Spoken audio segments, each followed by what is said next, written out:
विघ्नहर्ता श्री गणेश, श्री गणेश, श्री गणेश। अब तो तुम्हें समझ आ ही गया होगा भंडासुर कि ईश्वर के प्रतीक इन मंत्रों का उच्चारण यदि कठिन हो जाए तो उनको लिखा अवश्य जा सकता है, क्योंकि जितनी शक्ति इनके स्वर में होती है उतनी ही शक्ति इनकी लिखावट में भी होती है। कि तो अब तुम्हारे मन में ये प्रश्न अवश्य होगा कि तुम्हारे मुकास्त्र को असफल करने का उपाय सूझा किसे? स्वयं तुम्हारे जन्मदाता श्री विघ्नहर्ता गणेश, श्री विघ्नहर्ता गणेश की। मेरे विघ्नहर्ता बार बार मेरे विघ्नकर्ता क्यों बन जाते हैं? हे प्रभु, ये आपका कैसा अन्याय है? मैंने सदैव आपकी पूजा की, आपकी अर्चना की, और उसका ये परिणाम दे रहे हैं आप? बार बार मुझे असफल कर आप अपने भक्त की भक्ति का अपमान क्यों कर रहे हैं? भक्ति तुम क्या जानो भंडासुर, परमात्मा के प्रति परम प्रेम ही भक्ति है। उस प्रेम से जुड़ी श्रद्धा भक्ति है। जो तुमने किया वो भक्ति नहीं, स्वार्थ था। और अपने जन्मदाता के प्रति तुम्हारा आचरण सर्वथा अनुचित था। मेरा आचरण उचित हो या अनुचित, इसका मेरे ऊपर कोई प्रभाव नहीं पड़ता। मैं वही करूंगा जो मैं करता आया हूं। और हाँ, ये भी सुन लो सभी कि गणेश मेरे जन्मदाता नहीं, अपितु स्वयं मैं ही अपना जन्मदाता हूं। मैं ही अपना जन्मदाता हूं। मैं ही अपना जन्मदाता हूं। जिस गणेश जी को आप लोग बहुत ही बुद्धिमान और चतुर कहते हो, वो तो बहुत ही सरल है, और इसी का लाभ उठाया मैंने और विवश किया कि मेरे आकार को साकार करूं। इसीलिए मैं ही स्वयं हूं, मैं ही ईश्वर हूं, मैं ही स्वयं हूं, मैं ही ईश्वर हूं।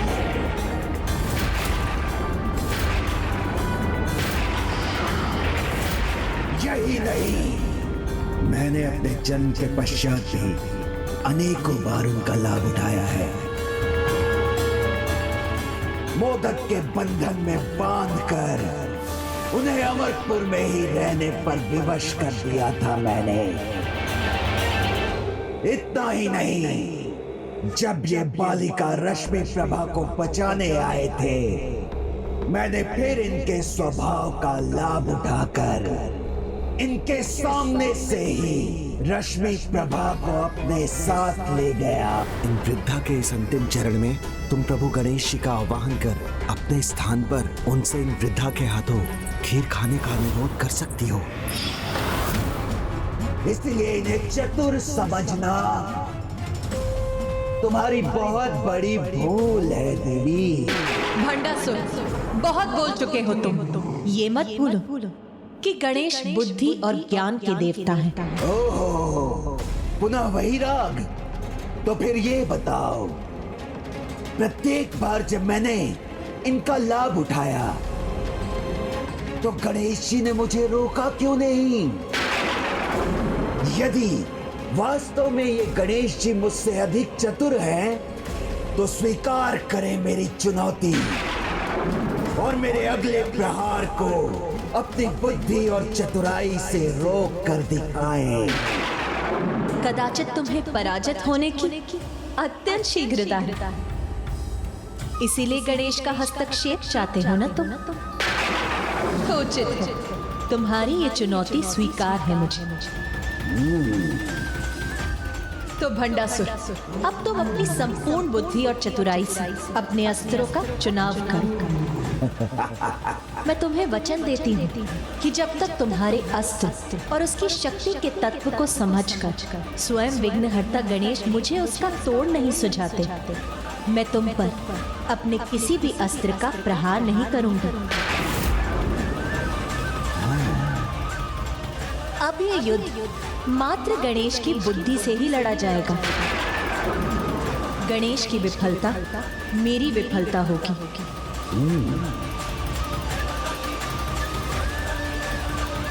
मुझे स्वीकार है।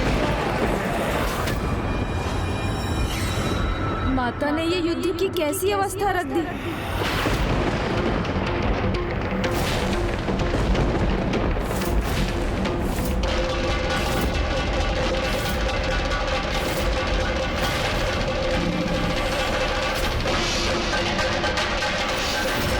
सामर्थ्य और बुद्धि का प्रयोग कल्याण के लिए किया जाता है, ना कि विनाश के लिए। भंडासुर उनकी परीक्षा केवल उन्हें बढ़ चढ़कर बताने से नहीं, अभी तो अवसर आने पर उसके उचित प्रयोग से होती और उसका ज्ञान तुम्हें अभी इसी युद्ध में हो जाएगा।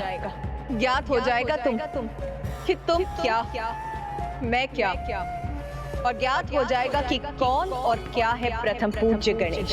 और ज्ञात हो जाएगा कि कौन और क्या है प्रथम पूज्य गणेश।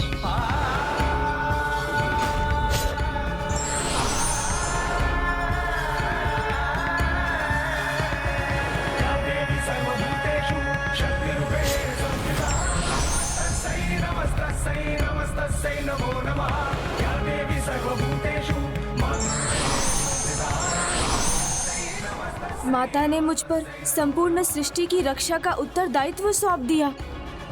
पुत्र गणेश, मेरे आदेश के अनुसार तुम अभी तक इस युद्ध भूमि से दूर थे और अब मेरे ही आदेश से इस युद्ध में तुम मेरा साथ दोगे।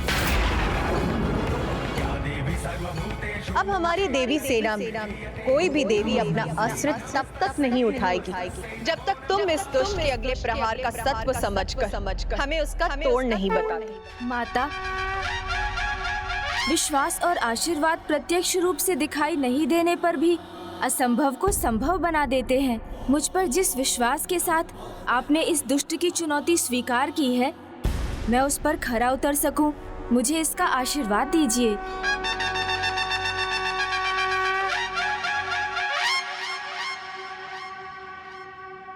हाँ, आशीर्वाद तो चाहिए ही आपको गणेश जी।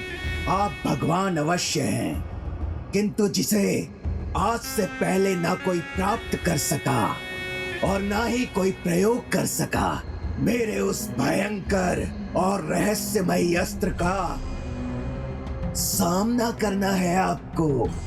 मैं उसका सामना अवश्य करूंगा। अहंकार के विकार में डूबकर भंडासुर ये भी भूल गए कि जहाँ मंगल मूर्ति गणेश, वहीं मंगल शुभता है और ये दिव्य प्रकाश उनके आगमन से देवी सेना में उसी शुभता के विस्तार का प्रतीक है।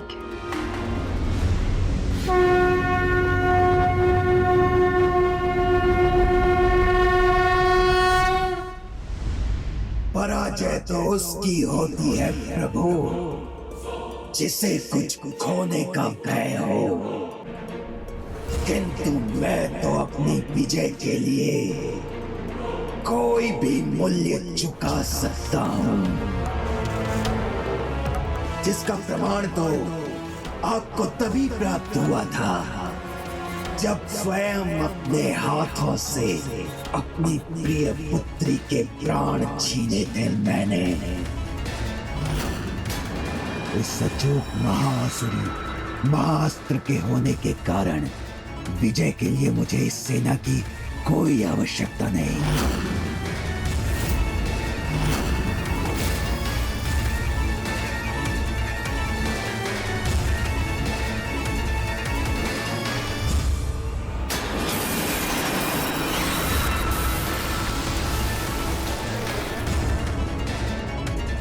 और स्नेह रूपी अपनी दुर्बलता को पराजित कर अपनी जय का वो क्रम आरंभ किया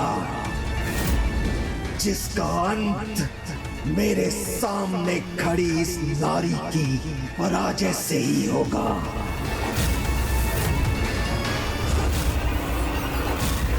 अब ये युद्ध मैं नहीं, मेरा अस्त्र लड़ेगा और ये अस्त्र आपको किसी का स्मरण भी करवाएगा, आपको किसी का स्मरण भी करवाएगा, किसी का स्मरण भी करवाएगा।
महादानव रूपी क्या है ये अत्यंत भयानक पर्वत?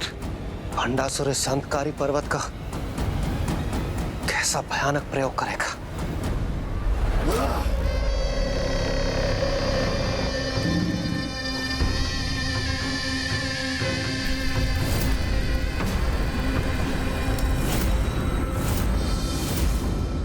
अब ये मेरा महाआसुरी अस्त्र और मेरे पीछे स्थित इसकी शक्ति मेरी इच्छा अनुसार मेरे लिए युद्ध करने के लिए पर्याप्त है। महासुरी महास्त्र प्राप्त कर अपार आसुरी शक्ति का स्वामी बन गया है महासुर भंडासुर।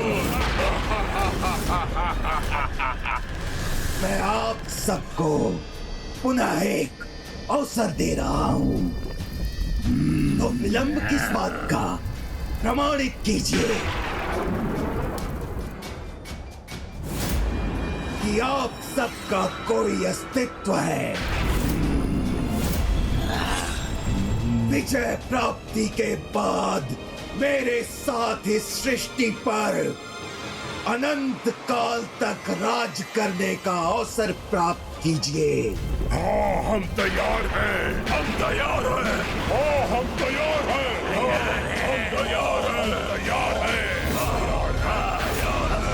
हैं। देवी, अब मेरा अगला और भयंकर प्रहार सहने के लिए तैयार हो जाओ। तैयार हो जाइए असुर सम्राट महिषासुर। प्रथम आक्रमण आपको ही करना होगा।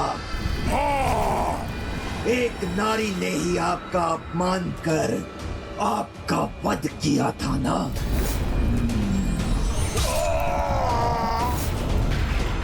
तो अब इस युद्ध भूमि में इस नारी को पराजित कर अपनी उस पराजय का प्रतिशोध लीजिए।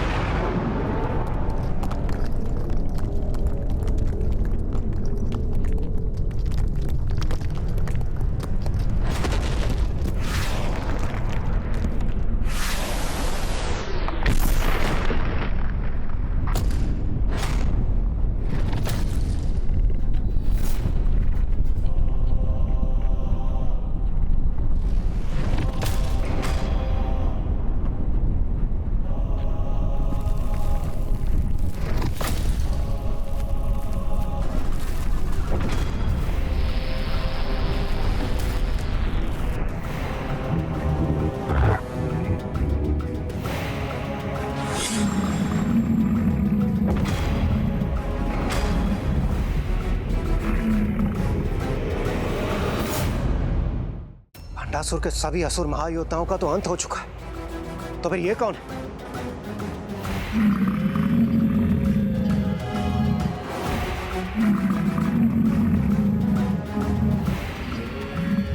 प्रभु, जब तक आप ये समझ पाएंगे कि ये सब कौन है, क्या है और मेरे इस अस्त्र का तत्व और तोड़ क्या है, तब तक ये अपने प्रहार में सफल हो चुका होगा।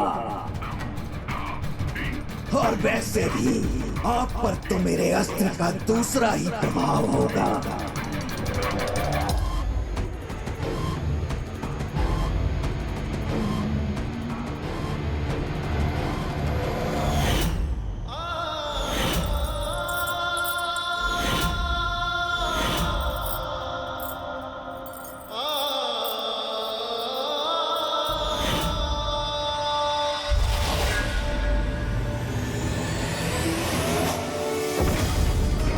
दुष्ट भंडासुर ने एक साथ 2 प्रहार किए हैं। एक और तो उसने माताओं को शारीरिक क्षति पहुंचाने के लिए अपनी महिष सेना का आवाहन किया है, तो दूसरी ओर रश्मि प्रभा का स्मरण कराकर उसने अनुज गणेश पर भी मानसिक प्रहार किया है।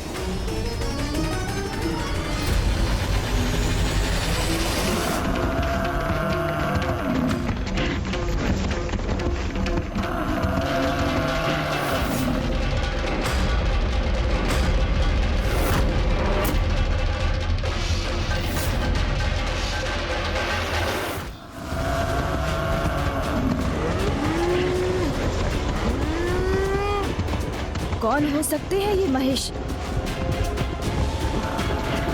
क्या हो सकता है इनका मूल तत्व और क्या है भंडासुर के इस प्रहार का तोड़?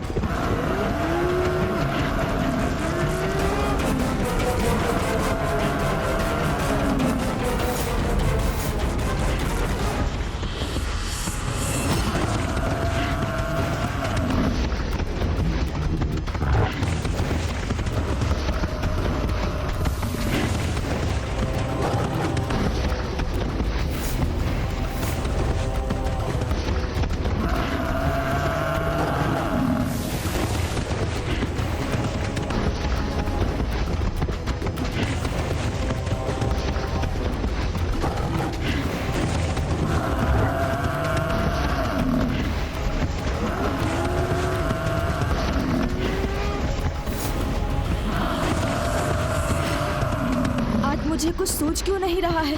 कहीं मुझे विलंब ना हो जाए।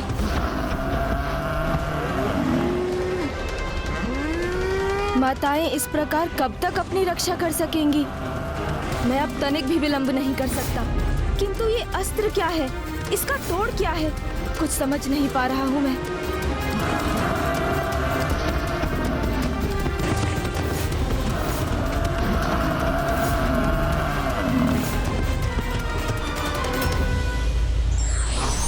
जो व्यक्ति सुख और दुख दोनों में समता बनाए रखता है वो स्थिर बुद्धि है और ऐसा व्यक्ति हमेशा विजय प्राप्त करता है।